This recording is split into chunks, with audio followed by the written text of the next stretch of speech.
2009 के करीब मैं रेवेन्यू मिनिस्टर था और मेरे पास भी कोई साथी है कि हमें उर्दू नहीं आता, हम तहसीलदार बनना चाहते हैं, हमारी एग्ज़म्पशन दी जाए। अपने कुलीग को कॉन्फिडेंस में लेके वो ऑन बोर्ड लेके हमने वो क्लास जो थी वो हटा दी। हुँ, किस ढंग से हटाई वो हमारा आर्ट है। हटा दी और आज वो लोग तहसीलदार की जगह एसीआर भी बने हैं।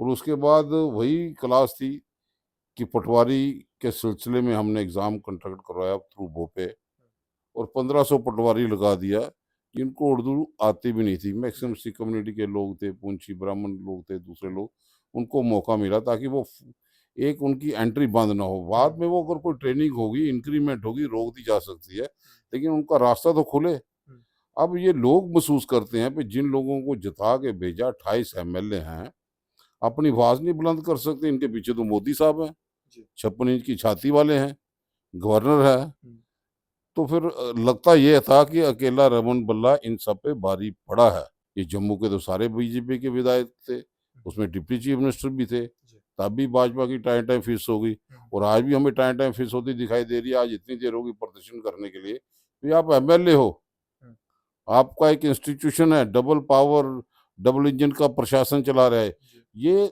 उस हिसाब से है कि ये प्रॉक्सी गवर्नमेंट चलाना चाहते हैं, हुँ। प्रॉक्सी सरकार किसी ढंग से बन पाए, लेकिन जनता को क्यों गुमराह कर रहे हैं?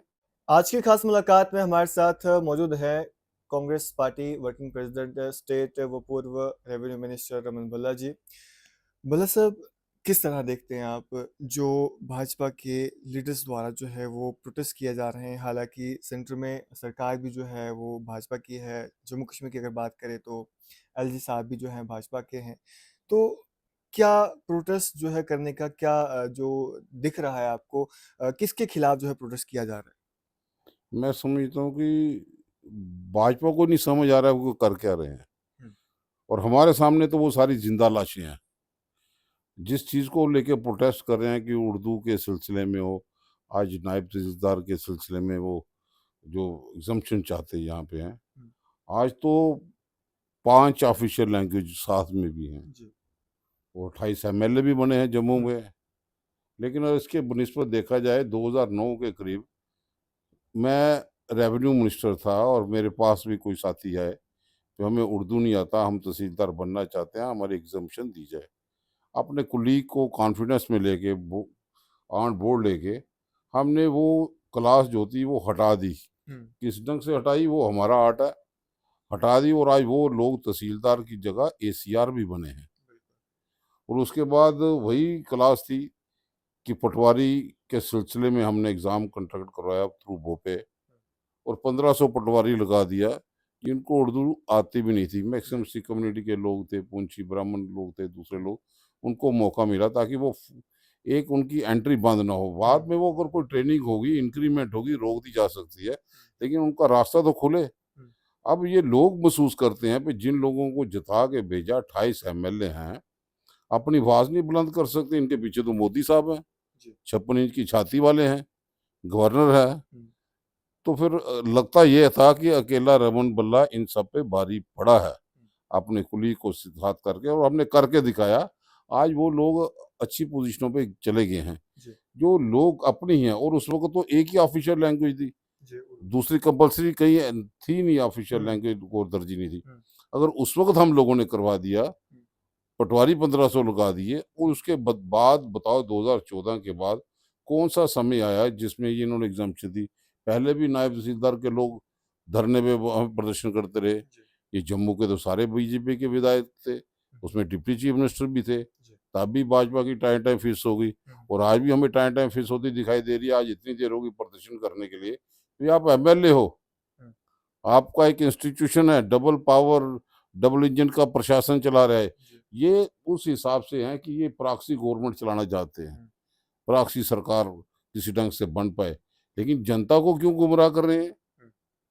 इनकी अपनी सरकार है, जाके मसाइल का जनता समाधान को कर लें। गुमराह किया जा रहा है। जनता को गुमराह कर रहे हैं, अगर सिर्फ़ इनकी ये बात ना देखो, हुँ, आप देखो सतवारी में नई बस्ती में दुकानों की गिरावट की बात आई, बिल्कुल। 2 साल हो गए, हुँ, 2 साल वो धरने भी बैठे रहे, फिर जूस भी पिलाते हैं एक-दूसरे को, हुँ, फिर बुक्के लेके गवर्नर साहब को भी जाते थे और बड़े पीएमओ उसमें भी जाके कि हमारी दुकानों का निपटारा हो गया। फिर 6 महीने के बाद नोटिस आता है, फिर वो धरने पे बैठते हैं। और अकेला एमएलए की बस की बात नहीं है, वो अपने 9 एमएलए को लेके सड़क पे बैठता है, जनाब ऐसे जैसे यतीम हो। भाई क्या जब लोगों ने आपको चुन लिया, हुँ, आप उनका मसाइलों का समाधान करो ना। अगर अगर एमएलए ने भी सड़कों में बैठना है, लोगों ने भी बैठना है, तो फिर चुन के क्यों भेजा है? क्या पावर्स नहीं है इनके पास? पावर्स हो या ना हो, पावर्स का इस्तेमाल करना तो आना चाहिए ना। जब विधायक बन गए, उसको पता होना चाहिए भी कौन सी कॉन्स्टिट्यूशन पावर है। हुँ, आप इशू को सॉल्व करो। और मैं समझता हूँ कि अब तो हद क्रॉस हो गई। हुँ, अब इन लोगों के पीछे पूरा सतवारी, किसी ने बोर कैंप गाड़ीगढ़ आरसपुरा से छन्नी आना हो, हुँ, तो वो पहले वाया बेली चलाना, वहां से घूम के आएगा इधर। हुँ, तो कब तक हम मूर्खदर्शन बनेंगे? हुँ, कोई ना कोई स्टैंड तो ले, लोगों को फेलिसिटेट करे, लोगों को सहूलत दे। हम भी चाहते हैं इनका कुछ ना कुछ निपटारा हो, लेकिन ये कर ही नहीं सकते। हुँ, आप बताओ, एयरपोर्ट के बाहर हुँ, जहाँ पे आज पार्किंग है, रिफ्यूजी लोग थे, जी, उन बिल्कुल। लोगों के मकान थे। हुँ, हमने उनसे वादा किया था कि रमन बल्ला जब तक रहेगा आपकी एक ईंट नहीं गिरने देगा। रमन बल्ला हटा तो 15-20 दिन के बाद भारी बारिश के अंदर उन लोगों के मकान गिरा दिए गए, और अभी तक वो किराए के मकानों में रह रहे हैं। हुँ, तो क्या भाजपा जिम्मेवार नहीं है हुँ, कि 2014 के बाद 2025 हो गई? उन गरीब परिवारों का कौन रखवाला होगा? कहीं न कहीं आप ये कहना चाहते हैं जो दावे किए गए थे कि डेवलपमेंट के, विकास के, वो सब नहीं हुआ है, आम जनता को कौन से प्रताड़ित ही दावे किया बताइए गया ना, है? भाजपा हमें ये व्हाइट पेपर बता दे। हुँ, बातें बड़ी करते हैं। हुँ, आप 2014 के बाद का हिसाब लो ना, जब भाजपा पीडीपी के साथ भी शेयर कर दिया। हुँ, बड़ी सरकारें बनाती थी कि बाप बेटी की सरकार, बाप बेटे की सरकार। हुँ, उनके साथ भी सरकार हाथ मिलाई। जी, और जब वो सरकार में शपथ ले रहे थे, और उस वक़्त मुफ्ती साहब भी थे, उनकी प्रेज़ेंस में उन्होंने हुँ, पाकिस्तान का शुक्रिया और आतंकवादियों का भी शुक्रिया किया हुँ, कि जिन्होंने स्मूथ चुनाव करवाए। करवा तो भाजपा चुप करके बैठी रही। हुँ, वहाँ से देखो, इनके असेंबली हॉल में, इनके कार्यकाल में पाकिस्तान के नारे भी लगे, असलम को थे। अब वो हुँ, भी सब लोग जानते हैं यहाँ पे। लेकिन 2014 के बाद 3500 स्कूल बंद हैं। आप एक स्कूल को अपग्रेड नहीं कर पाए। हुँ, आप बताओ, बाकी जगह छोड़ो, बठिंडी में स्कूल, क्या वहाँ के इलाके का क्या कसूर है, आप 12th तक नहीं कर पाए? हुँ, हमने तो कैबिनेट से मंजूरी दे के भी वहाँ पे स्कूल की अपग्रेडेशन की। अब जो चीज़ चीफ मिनिस्टर ने करनी है, वो प्राइम मिनिस्टर तो नहीं करेगा। हुँ, तो ये लोग क्या कर रहे थे जो चूक गया है 11 साल? पावर का इस्तेमाल कर रहे हैं। यहाँ तो डिप्टी चीफ मिनिस्टर ऐसे थे कि वो अपनी हुकूमत कर रहे थे कि गवर्नर राज में पोस्ट नहीं होती। बाद में लोगों का जब शोर हुआ, उनको हटना पड़ा। हुँ, तो आज वो देखिए कि वहाँ पे कोई स्कूल अपग्रेड नहीं है। हुँ, आप अगर इस पूरे इलाके की बात करें कि 11 साल हो गए, हमारा बेली रैपर स्टोरी है। हुँ, अब एयरपोर्ट के पहले उनकी कनेक्टिविटी थी कि रैपर स्टोरी के आगे बरजाला है, तवी के पहले। जी, वो सीधा अगर आना चाहते थे, तो सतवारी में उनकी लड़कियों का हायर सेकेंडरी स्कूल था, नई बस्ती में हो गया। अब एयरपोर्ट का वो रास्ता बंद हो गया। हुँ, हमने रैपर स्टोरी स्कूल को भी 12वीं का दर्जे की बात की थी। जी, अब वो लोग कहाँ पे जाएँगे? हुँ, अगर पीछे से लड़कियां आए तो वो ओवरलोडेड बसें होती हैं, वहां पे नहीं पहुंच पाती। तो वो जो रेपर सवारी का बैली चलाने का पूरा इलाका, उसका कौन जिम्मेवार है? हुँ, क्या क्या अगर उन बच्चों ने अगर पढ़ना है, तो वो जाएंगे या तो ओल्ड सिटी मुबारक मंडी, हुँ, या फिर घूम के बेल एशिया होटल के पास से दूसरी गाड़ी लेंगे, वो आएंगे शास्त्री नगर। हुँ, तो इसके बीच में बच्चियों का कहाँ रख रखाव हुआ? तो बात ये करते हैं कि कोई भी स्कूल अपग्रेड ये 2-10 साल के अंदर 2014 के बाद नहीं कर पाए। उल्टा स्कूल बंद यहाँ पे किए गए हैं। हुँ, और वो यहाँ पे स्कूल की अपग्रेडेशन नहीं, वहाँ पे अस्पतालों की भी हालत वही पोजीशन है। हुँ। तो आप अब जब इलेक्शन हुए, विधायक चुने गए, तो उसके बाद लोगों को उम्मीदें थी कि कुछ ना कुछ होगा, जो काम रह गए हैं वो उनको ये किए था कि जाएँगे। देखो, तो अब ये पीठ अपनी खुद थपथपाते हैं हुँ, कि हम 11 साल हमने हुँ, बहुत किया। अब लोग जम्मू कश्मीर के पूछते हैं, भाई आप पीठ तो थपथपाते हो।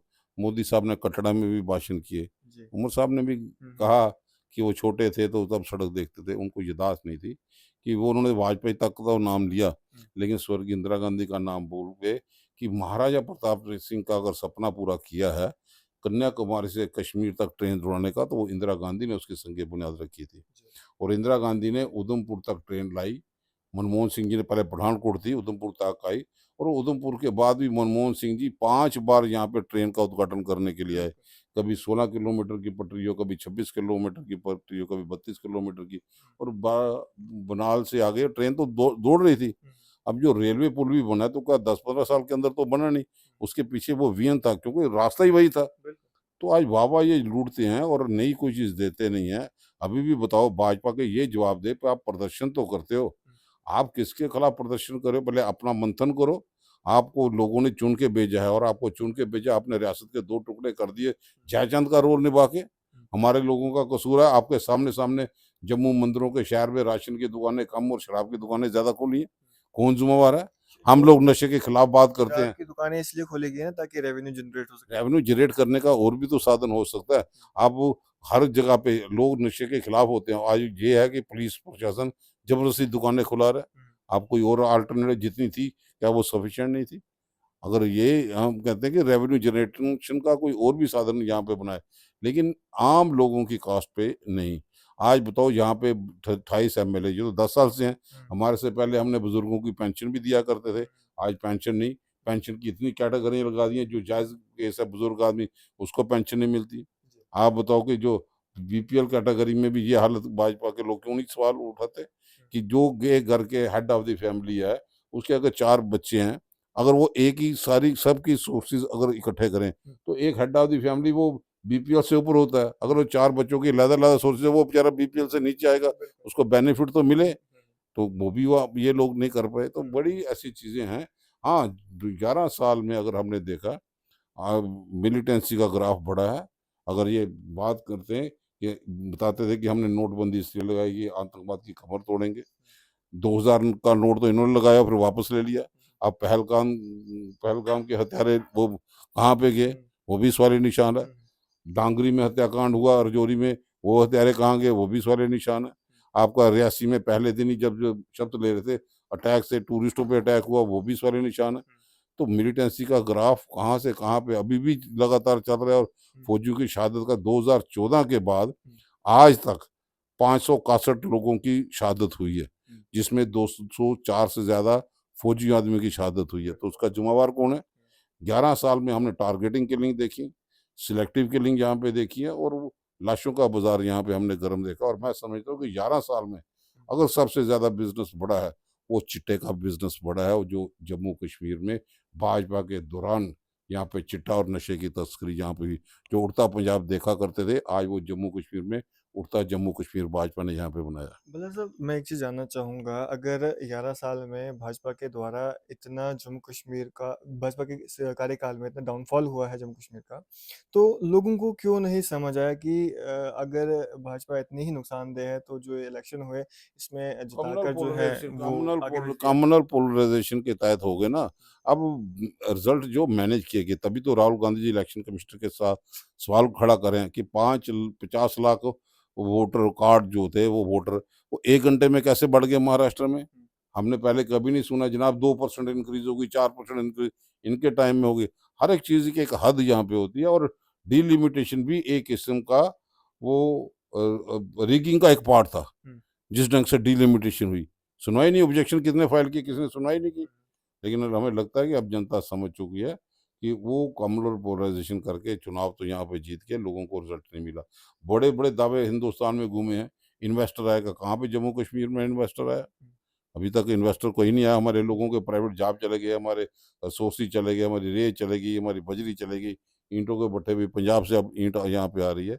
स्मार्ट मीटर का वादा था, बिजली के बिल बड़े-बड़े आ रहे हैं, बिजली 24/7 मिल नहीं रही। तो ये बेसिक मुद्दे हैं जिसको लेके आज भी आप बताओ 11,000 करोड़ से ज़्यादा आर-एंड-बी सेक्टर ने पूरा दिया। हम किसी के खिलाफ नहीं, वहाँ पे भी डेवलपमेंट की ज़रूरत होगी। कश्मीर में दो, इससे और दे दो, कोई दिक्कत नहीं है। जम्मू कश्मीर भी आएगा ना। लेकिन जम्मू के 28 एमएलए क्या करते रहे? एक प्रोजेक्ट देके हमें बता दिया। अब जम्मू में कश्मीर से ट्रेन चलेगी, टूरिस्ट डेस्टिनेशन सेंटर जम्मू में नहीं होगा। हुँ, कहाँ पे? अभी 10 साल में आप आर्टिफिशियल लेक नहीं बना पाए, एक वाटर बॉडी बना नहीं पाए जहाँ हुँ, के बच्चों के लिए भी सैर हो। आप सुरईसर और मानसर की लेक को डेवलप नहीं कर पाए। बातें तो बड़ी करते हैं, कहाँ पे टूरिस्ट डेस्टिनेशन सेंटर की बातें की? हम ही लोग थे ना जिन्होंने धार्मिक टूरिज्म को बढ़ाने के लिए आपने देखो कि शिव खोड़ी का बोर्ड बनाया, सकराला माता का बोर्ड बनाया, बाबा चावलाल में सिंह सिद्ध गोरिया में स्थान डेवलप करने की कोशिश की, जीडी के मेले में प्रॉपर फंडिंग होती थी। तो ये लोग कहाँ पे हैं? इसलिए कई चीज़ें ऐसी हैं कि भाजपा चाहे जितना मर्ज़ी जहाँ पे करे, अब लोग मानने के लिए इनको तैयार नहीं है, क्योंकि जो चीज़ें इस 3 दिन जो दिवस वार लाइक पोज़ीशन बनी, जिसमें हमारे एयर चीफ मार्शल की टिप्पणी का आना, हुँ, हमारे सीडीएस के बाहर का चीज़ों का आना, जी। उसने कई चीज़ों पे चर्चा का विषय बनाया। इसलिए हम मांग करते हैं कि अगर वो स्थिति पार्लियामेंट में स्पेशल सेशन बुलाया जाता हुँ, तो हम अपनी बात यहाँ पे रखते, क्योंकि हमें 15 लाख से लेकर 2 करोड़ नौकरियां हो, दाऊद का वापस 100 दिन के अंदर लाना हो, हुँ, या नीरव मोदी हो जो भाग गया, मालिया बाहर गया, हमारा पैसा वापस नहीं आया। स्मार्ट सिटी की बातें करते थे, 100 स्मार्ट सिटी, हुँ, अभी तक आप स्लॉटर हाउस डेवलप नहीं यहाँ पे हुँ, कर पाए। हुँ, तो जो स्मार्ट सिटी जी। का बुलेट ट्रेन का वो सपना सपना ही यहाँ पे रहा है। चलिए सर, बहुत शुक्रिया हमसे बातचीत करने के लिए। Thank you. जी। तो ये थे हमारे साथ है Congress party working president state, वो पूर्व रेवेन्यू मिनिस्टर रमन भल्ला जी हमारे से बातचीत कर रहे थे। काफ़ी सवाल जो हैं वो खड़े किए गए हैं भाजपा पे, और आप लोग अपनी क्या राय रखते हैं कमेंट सेक्शन में ज़रूर दीजिएगा, और इस तरह की अपडेट्स के लिए जुड़े रहें हमारे साथ।